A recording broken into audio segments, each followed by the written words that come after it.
I'm making a doll quilt for my granddaughter, and while the top is almost finished, I have some finishing touches to make it even extra special.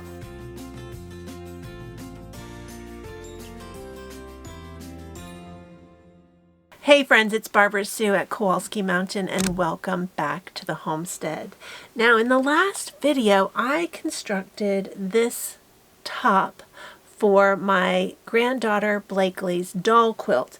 Now, this is not quite finished. These are the main blocks, and I want to add a fun, colorful border to it and also embroider her name on it. So today we're going to go ahead and get that process started. Now, I've already cut a section for her name. This is her name part that's going to go there. Now, for this next part, the border, I want it to be colorful, and I want it to include all the colors that are in the pinwheels. Now, what I've done is I've cut a bunch of 1-inch strips, and we're going to do what's called strip quilting. Now, hopefully I have enough of these. So now what we're going to do, now that these are all cut out, we're going to start sewing them together, and we're going to make them into a large piece. And then the really terrifying part, we're going to cut it into strips. Now, hopefully I have enough fabric to make this happen. So let's get started. Now, because I cut 1-inch strips, that means there's going to be little 1/2-inch blocks of color. Now, we're just going to start by sewing these all together.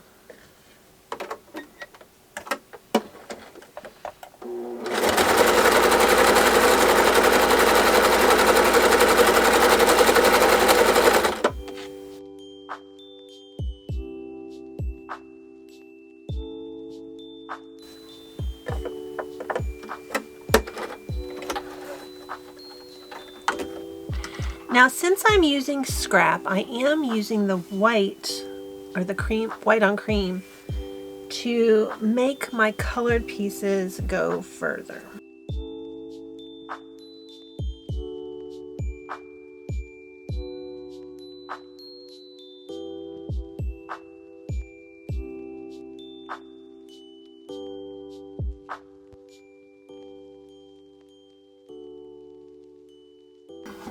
Now, this is going to be kind of challenging with my space limitations.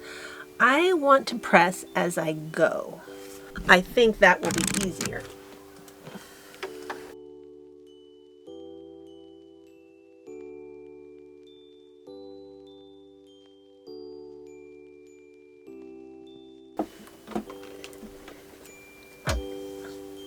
Now, you're already kind of seeing those 1/2-inch stripes coming together. Now we're going to take a minute just to get set up, get all my fabrics laid out so this can go a little bit smoother. Okay, well, that's about as good as I can get. Now, if you're new to my channel and you don't understand my space limitations, we actually live here in an RV. This is my dining room. I don't have a sewing room.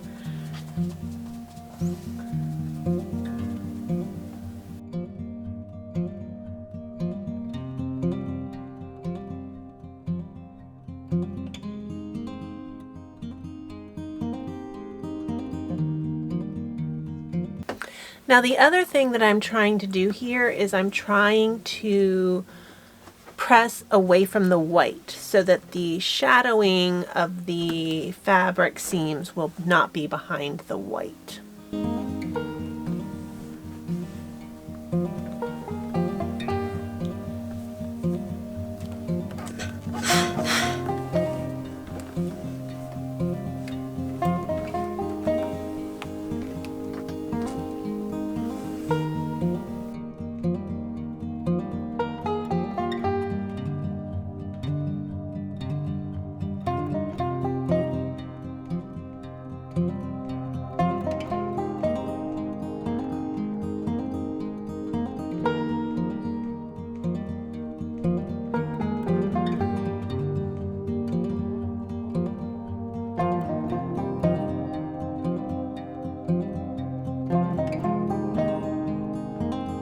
Hey there friends, I'm back. Okay, so I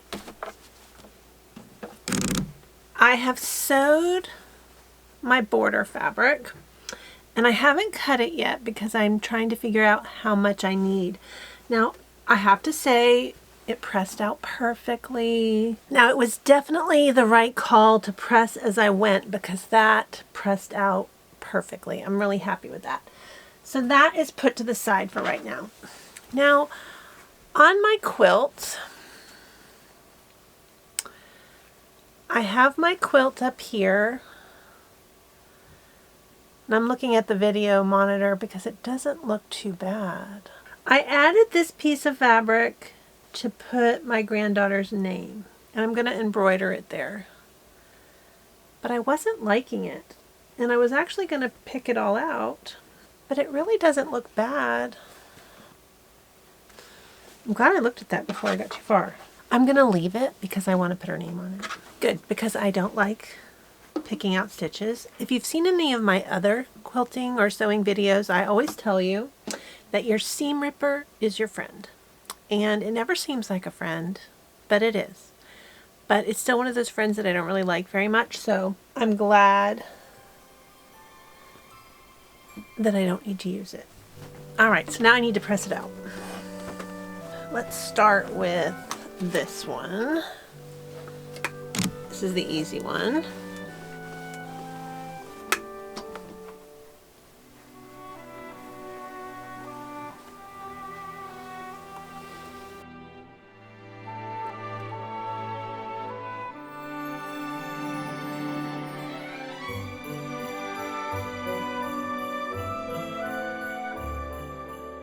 You're going to be cutting it so close with this. Now I'm going to cut this, but I need to measure it to see how much I need to go around. So that is 15. I'm going to call that 15.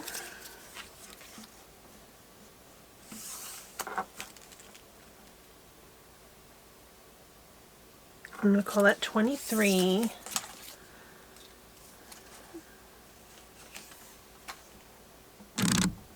Okay. I need 76 inches. And that didn't leave any for any fancy mitered corners or anything. We are going to be really tight on this. This is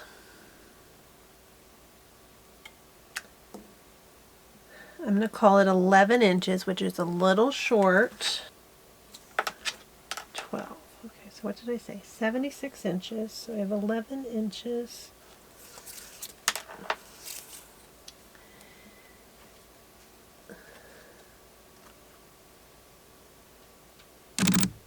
If I do 2 inches, so 11, 11,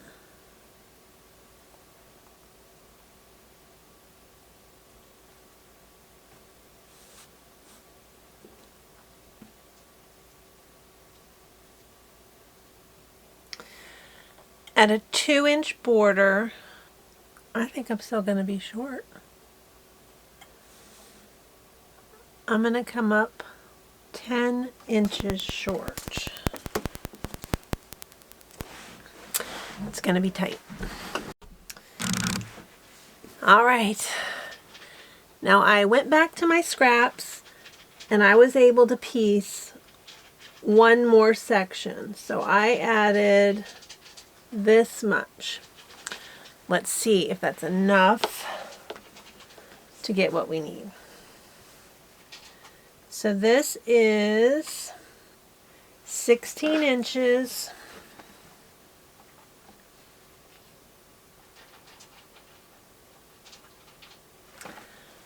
by 12.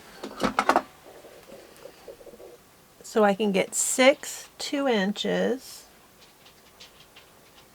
16 times 6 is 96 inches. And how much did I say I needed to go around this?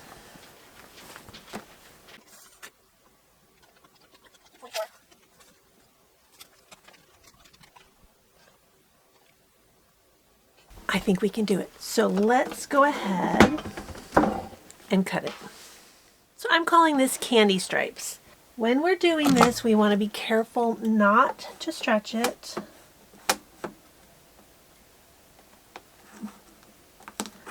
And this is going to be tough to cut because there's so many seams in there. Here we go.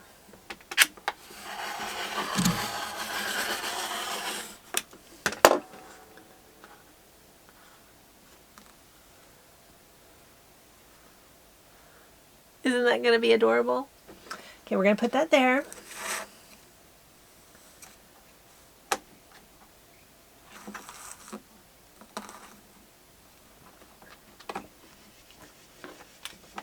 Pushing really hard.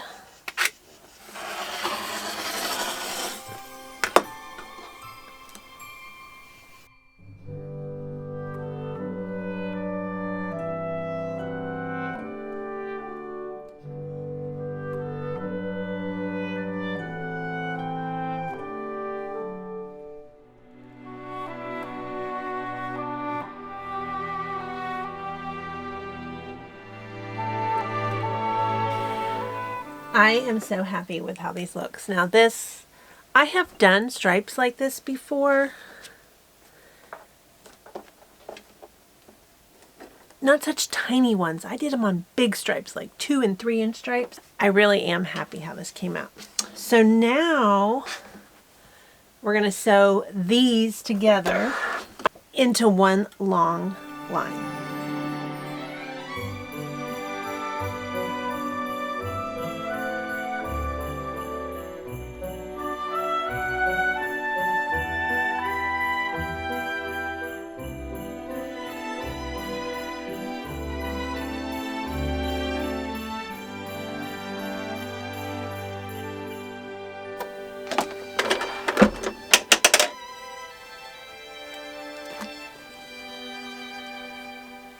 I love this. This was definitely worth the effort.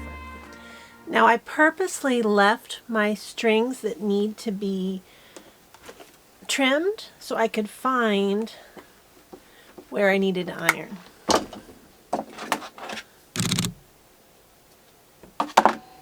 Now I can feel that this is really stretchy.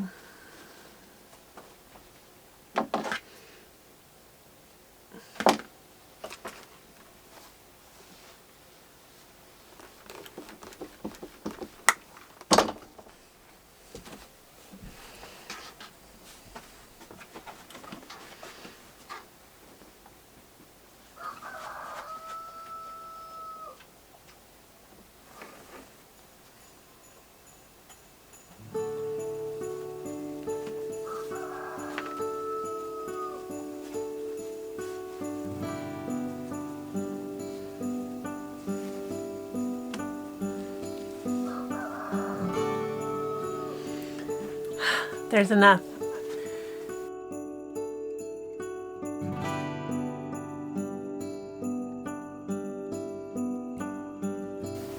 I'm going to try to leave enough to do the mitered corners. I may not do them.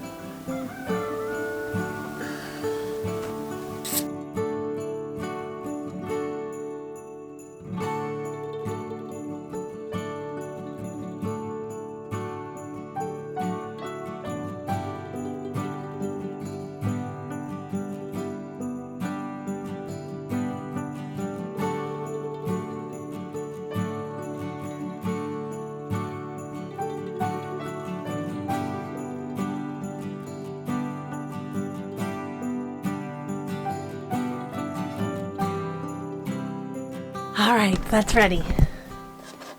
Now I chose to use the seam ripper there rather than cut, because if I just cut, then there's kind of wasted fabric inside those seams. And since I am so close to what I need, we can't waste even an inch. So now I need to measure out 3 inches.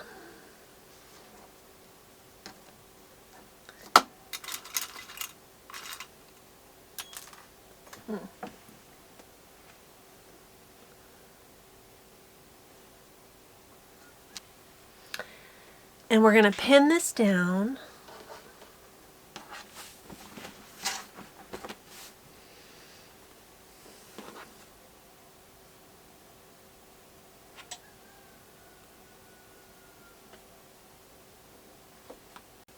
Now I am going to pin this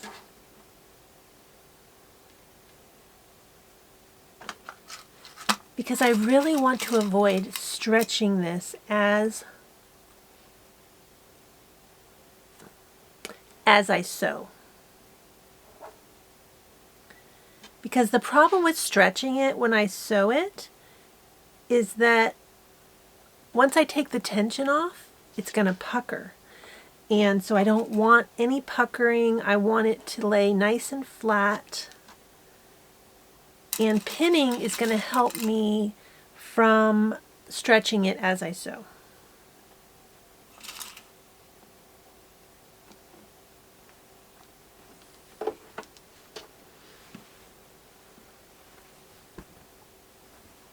And I'm going to go ahead and pin the bottom one while I'm sitting here. Do all my pinning in once and then do the two seams at the same time.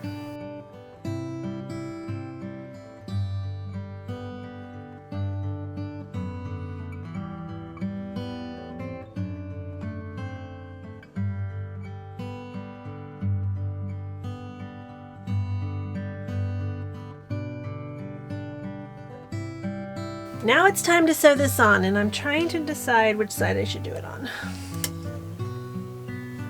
Now I'm going to set myself up for mitered corners. I'm not going to commit to them yet because mitered corners are going to be really hard. So mitered corners are when they come together, you know, in a triangle like this. And I don't even know if it'll look good with the striping. But when we start that, we start out 1/4 inch from the edge. So I've gone ahead and done that just as a precaution to get ready for it.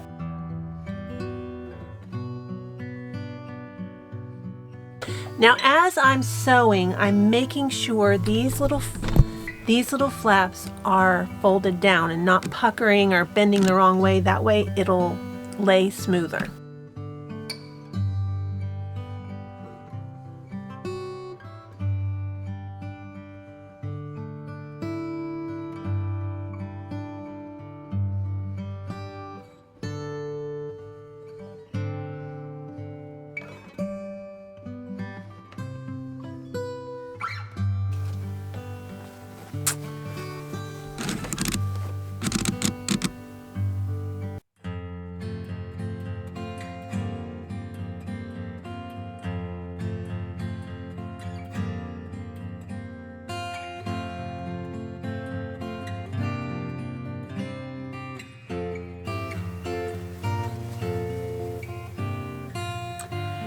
Wasn't that totally worth all that effort to make those little stripes? I love that. I was afraid it was going to look busy, but I'm super happy with it.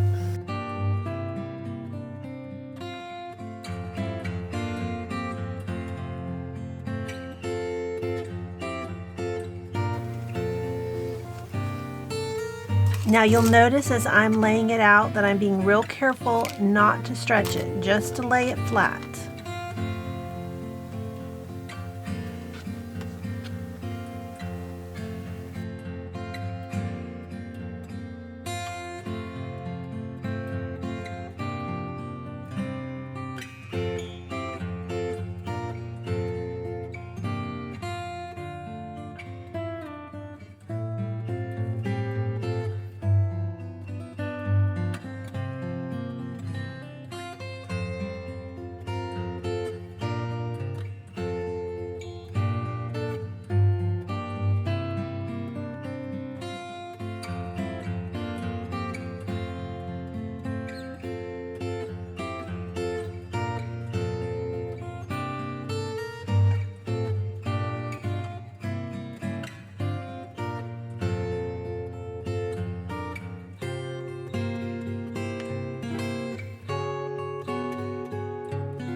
Now, one thing that I have not done was, remember how through most of this quilt process I've made sure that you can't see the seam through the white? With this, I'm not doing that because this border is super bulky with all of those little seams, so I'm just putting it in there flat. All right, so now it's time to finish the corners. And what a mitered corner is that these corners are going to come together in a triangle. Now, the one thing that I'm not going to try to do is to try to match the stripes, because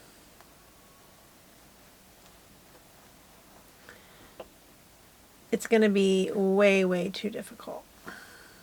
Now, when we're doing a mitered corner, we use our iron to help us. So what I'm doing is I'm just folding this to create the corner, and then I'm going to iron it.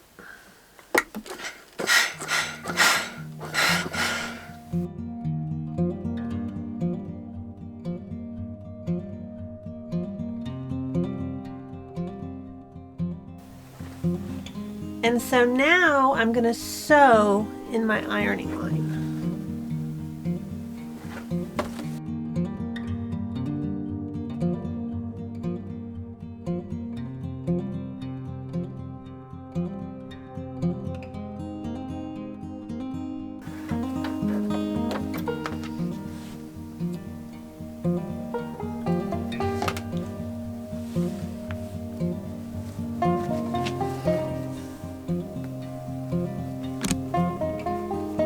That came out pretty good.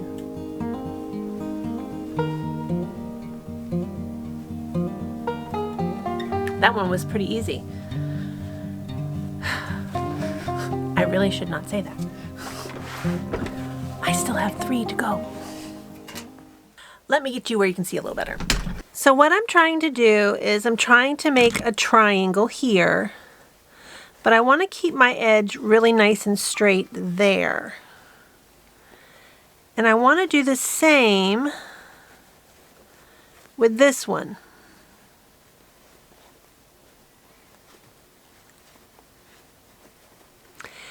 And I want to fold them so that they perfectly meet.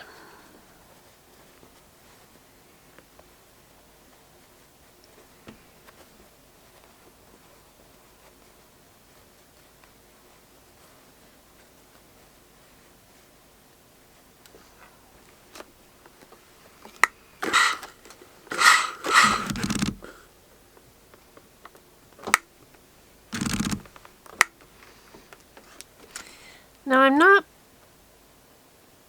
perfectly happy with this one.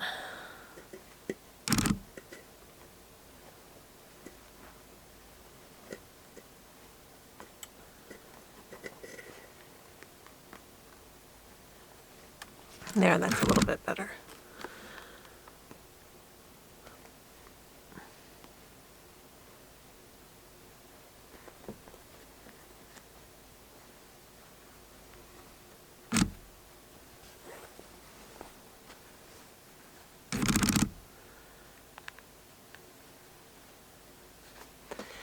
And when I flip this over, you can see my ironing line, which is right here.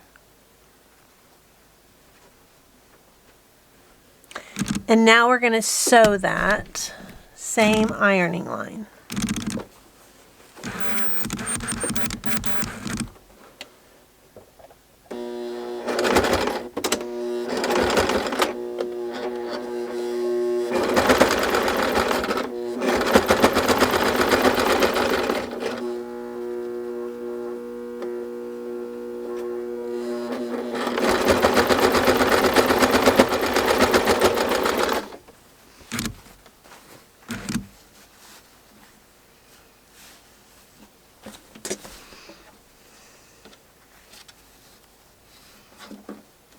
Now that one's okay. That one could have been a little bit better, but not enough for me to rip it out.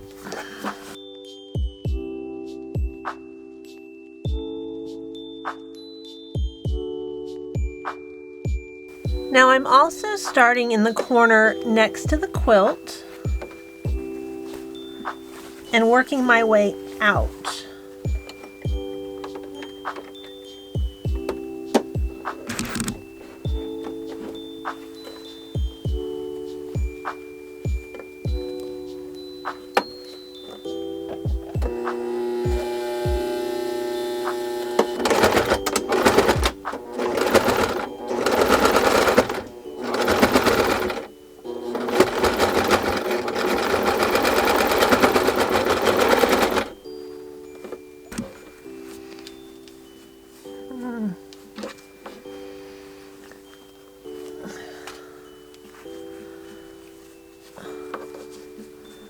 That one's also nothing to write home about.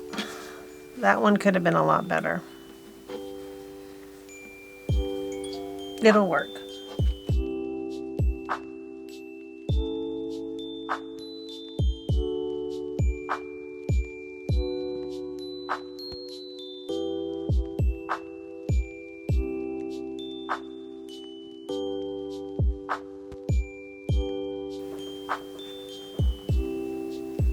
None of them, the first one was pretty good. None of them are perfect.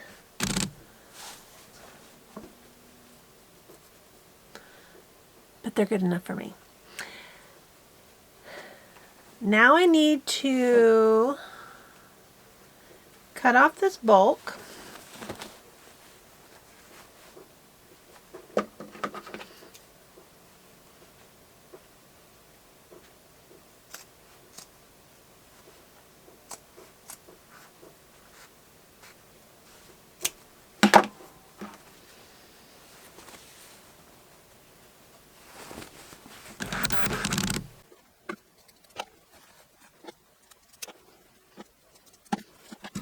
And I'm going to take one extra step that I would normally never have to do on a quilt.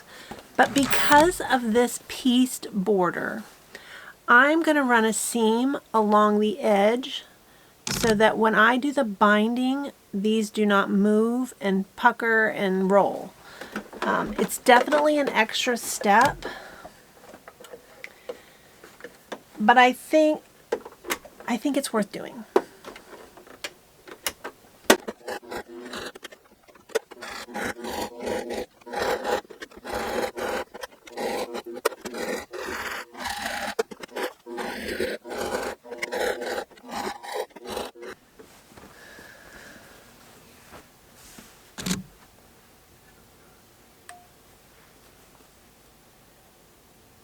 So other than the embroidery, the top is done.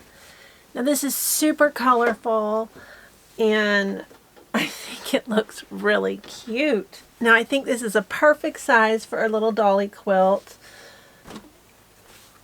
I don't have a doll to wrap up in it, but I think that'll be perfect. And it came out really bright and cute. I'm super happy with that. All right, so the next step is to do the embroidery, and then I can go on to the quilting. Now I'm going to do a separate video on how to do a light table and how to do the tracing for the embroidery. But I just realized it is 4 o'clock and I have not had lunch. And the sun is also going to set in 30 minutes. So I need to go outside and do some chores. So I guess I'll get on with the other things I need to do today. Oh, I'm so happy with it. I'm really, I don't usually like to do scrappy quilts. This is a very scrappy quilt made with scraps from multiple quilts. There's actually 2 different quilts that the fabrics came out of in this.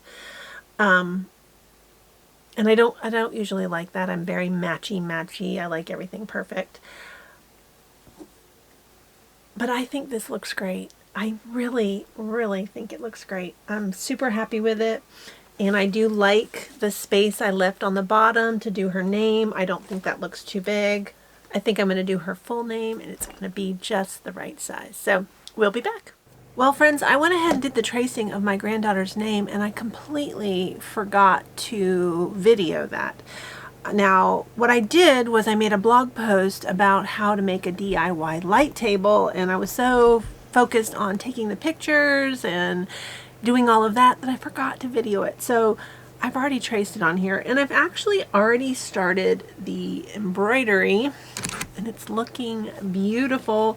I'm super happy with this text I chose this time. Now, I wanted to show you this. This is my favorite embroidery hoop because it's not round, and the other thing I love about it is it has these clamps on it. Now, how these are really helpful is that it allows you to tighten down the fabric. So if it loosens up, I just twist it and it'll tighten right up. Now, this can be made in different sizes. You actually buy these in a set and you can make this a lot bigger. I just really like this size. It's easy to handle and it's easy to work with. Now, I'm just going to place it right underneath. And I just push this on. It's not as hard as it's looking because it's really not that hard. There it goes. There, it's on there. And I'm trying to frame this up so that I can do this easily.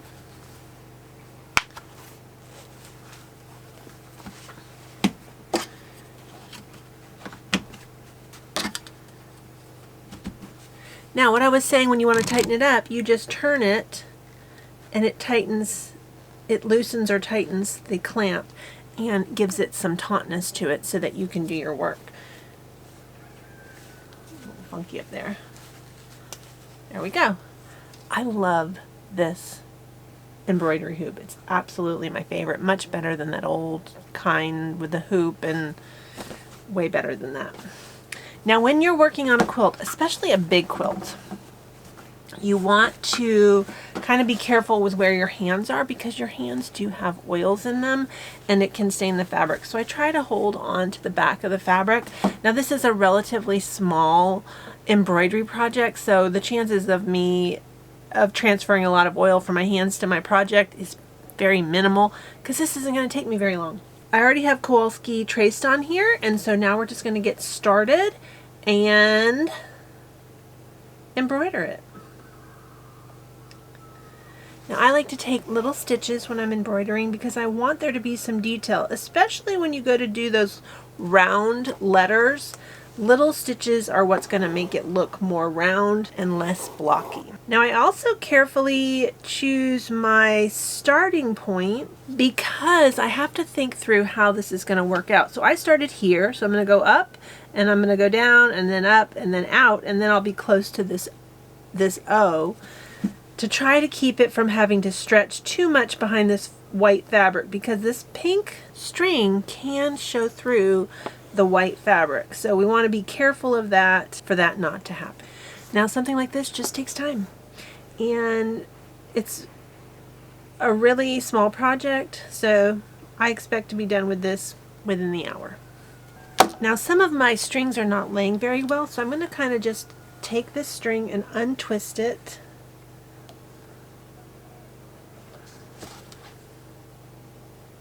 And I've got a knot back here, actually. Where did that come from? Now, I am not happy with that, so I'm going to just take it out.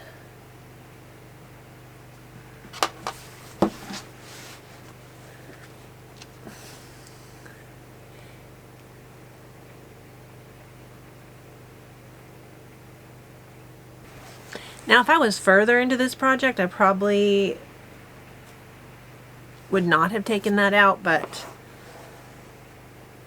I'm only 3 stitches in. I can fix this at this point. And it's mostly because that dark colored string can show right through this white fabric, and I don't want there to be an ugly string kind of taking away from my embroidery on the front. So that's why I went ahead and took time to fix that. There we go, all fixed. Now, I actually started this already because This is something I like to do while I lay in bed and watch TV, and it's just more comfortable to work there than it is here at the dining room table. Now you can see how I'm making tiny little stitches. Now on this straight letter, it probably wouldn't matter so much, but when we do those rounded letters, tiny stitches are what's going to make the curve. And I'm going to jump right down here to the bottom because that's going to be a straight line now. It's straight down the letter K, so that is not going to show.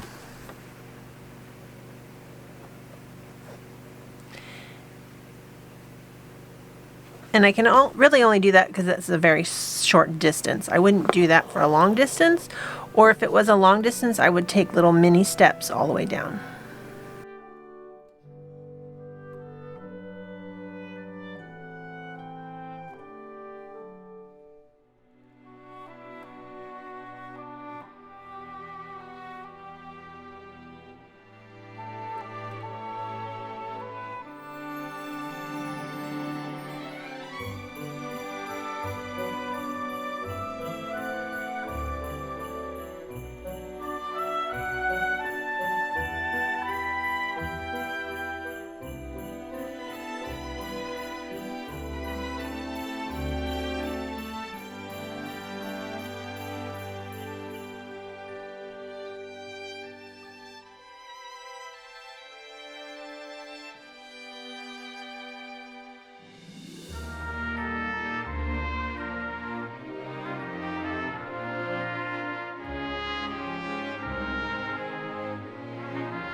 Now embroidery floss is a 6-stranded thread,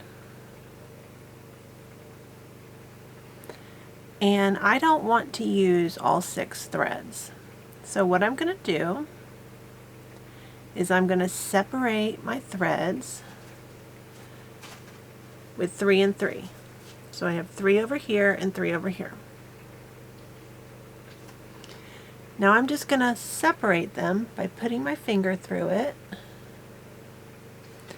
and that's going to untwist it, and they're going to separate into 2 separate threads.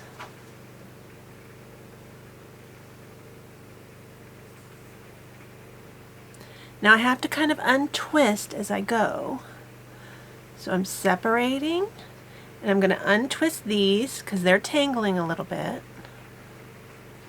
And I'm going to untwist this so that I can continue. And you can just see my fingers just between the threads.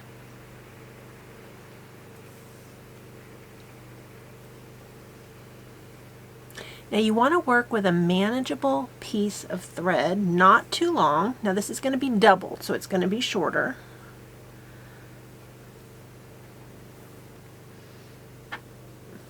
And I'm going to set that one aside.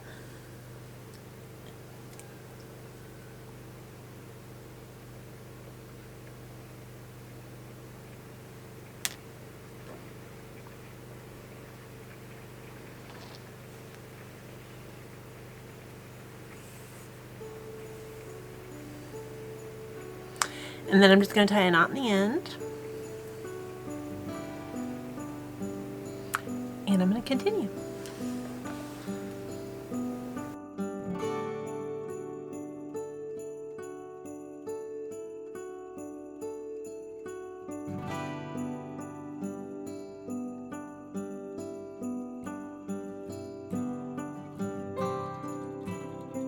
The embroidery is done, and I'm not going to pick this up because I got it all laid out. But the next step in the quilting process is to make a quilt sandwich, and that's exactly what it sounds like. So my quilt has 3 layers. I have my backing fabric, which I got this really pretty pink fabric, which I'm super happy with. And then you have your batting, which is your fluffy inside warm layer. This is 100% cotton. And then you have your quilt top, and you have to layer those together. And one of the things we'll do when we're layering it is we make sure to leave an edge all the way around the outside. And it looks kind of big. I understand it does. And this is a small quilt, so it's probably less of a worry. But when you start quilting, you always start in the middle and you work your way out. Well, as you do that, the fabric is going to push to the outside, and it would be a disaster if this pushed off the edge. And look right here, I just noticed something. So here's the edge of my pink fabric, here's the edge of my quilt. That is not good enough.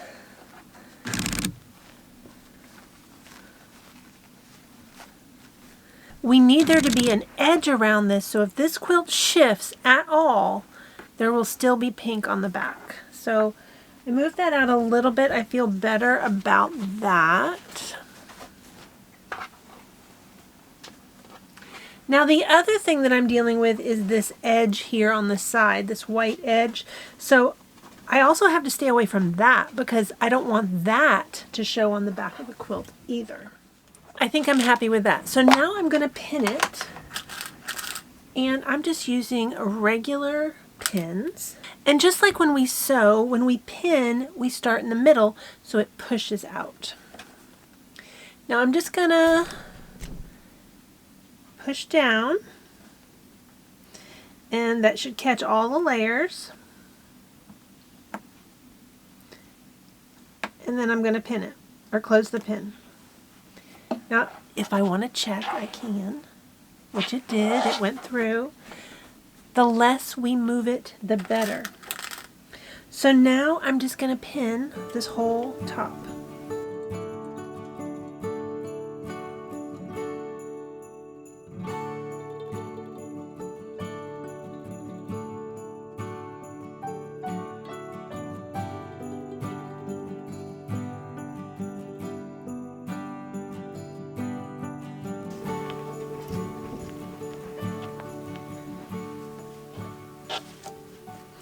Alright, so my quilt top is pinned. I just want to double check my edges. That looks okay. That's okay. That's fine. And that's fine. So here's the pinned top. And we are ready to do the quilting. I am super excited. Now you are not going to see this video until after Christmas, but it is like December 10th, so this needs to be in the mail very soon. Like very soon. It has to go to Idaho, and it needs to get in the mail in the next couple days. Now the next thing that I'm going to do is I'm going to be putting my walking foot on my sewing machine. So when you're using a sewing machine, there's little feet here, and they move the fabric along as you sew. It pushes it along. Well, when you're quilting, you have multiple layers of fabric. So the bottom little teeth move the bottom fabric. The walking foot helps move the top layer so that it sews better. And the way this works is there's a little screw right here, and this is going to go on the little screw, and then it's going to make this walk. So we're going to fit this in here.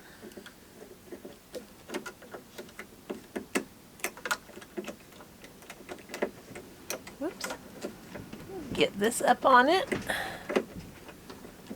So this is up here. This is right here on this screw. And I'm going to tighten this down. Alright, so let me show you what it's going to do. You can see the little feet moving. Now before I go too far, I want to just check my tension. I've got a scrap piece of fabric here.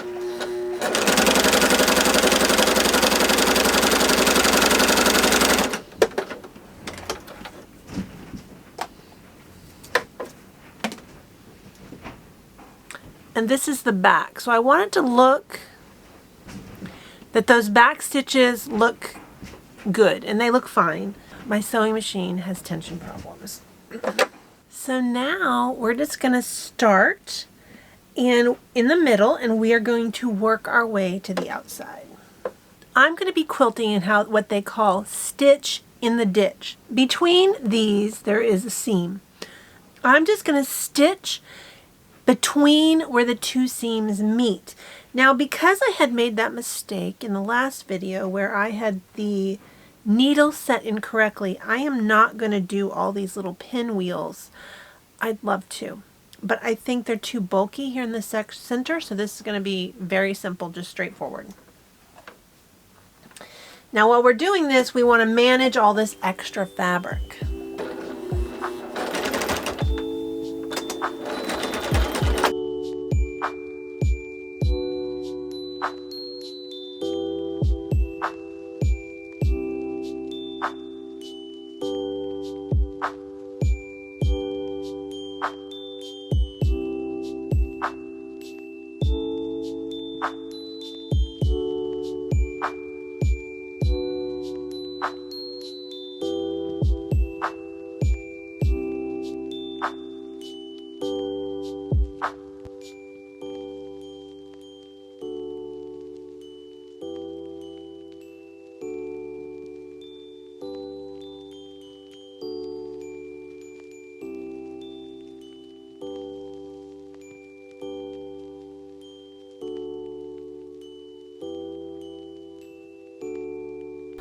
My walking foot is not working properly, and I really don't know why. It's almost like it's bent, but I just broke 2 needles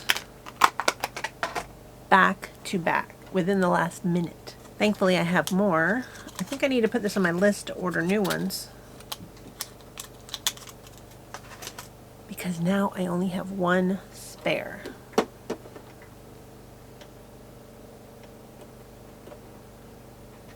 Now the good news, I'm almost done. The bad news is that I'm not done, so I'm gonna have to do this without the walking foot. I'm not gonna keep breaking needles. So this will still work. I'm just gonna need to be a little bit more mindful to feed the fabric. So I'm gonna be the foot. Oh my gosh, what did I do? Oh. I just hit under here.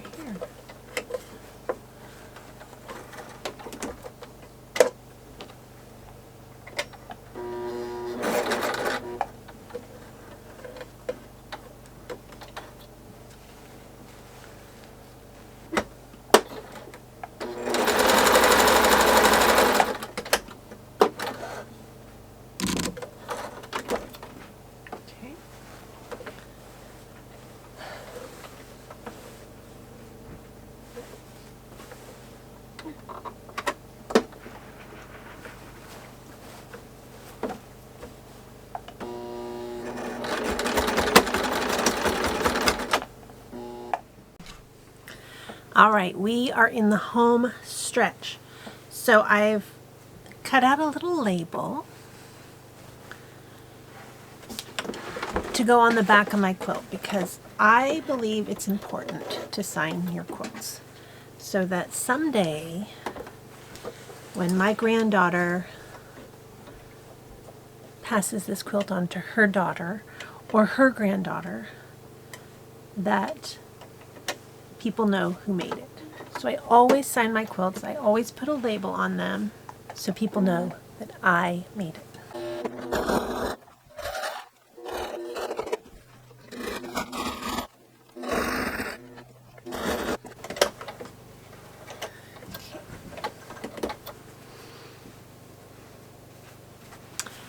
So that's in place. Now I made the binding, and I made what's called biased binding, and I didn't take time to video this. I videoed it twice already. It can be kind of frustrating to me, so I just got it done. Now I am going to leave a flap here.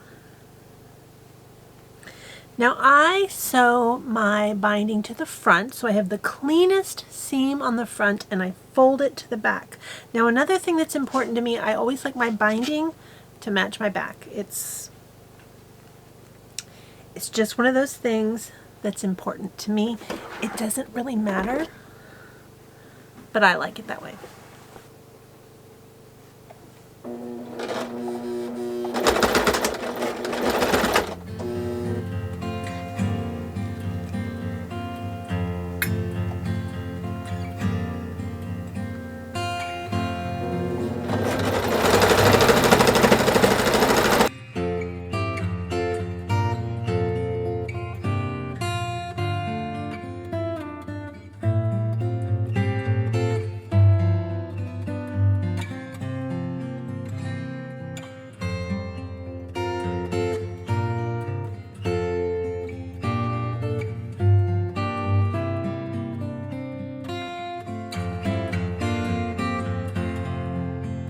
All right, now we are in the final stretches here. Now I need to join these two pieces together. And I wish I would have left a little bit more. So what I'm going to do is I'm going to lay them out so that they meet. It's not really, I shouldn't have turned it off yet. So now I need to sew these two pieces together, right on that line.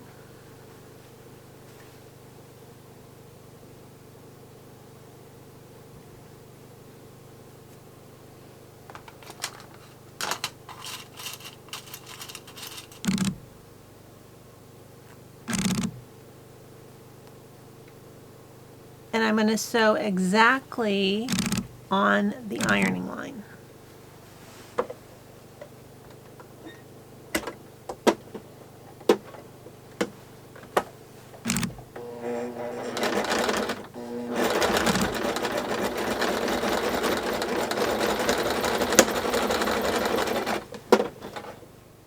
Now before I cut it,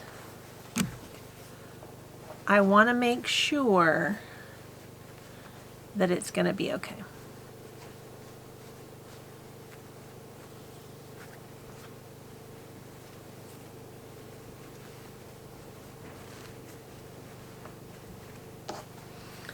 I think so. So now I'm going to cut the excess off.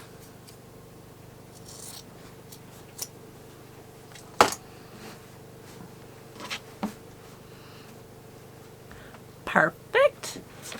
And we're going to sew it down. So now I'm going to trim off the excess fabric.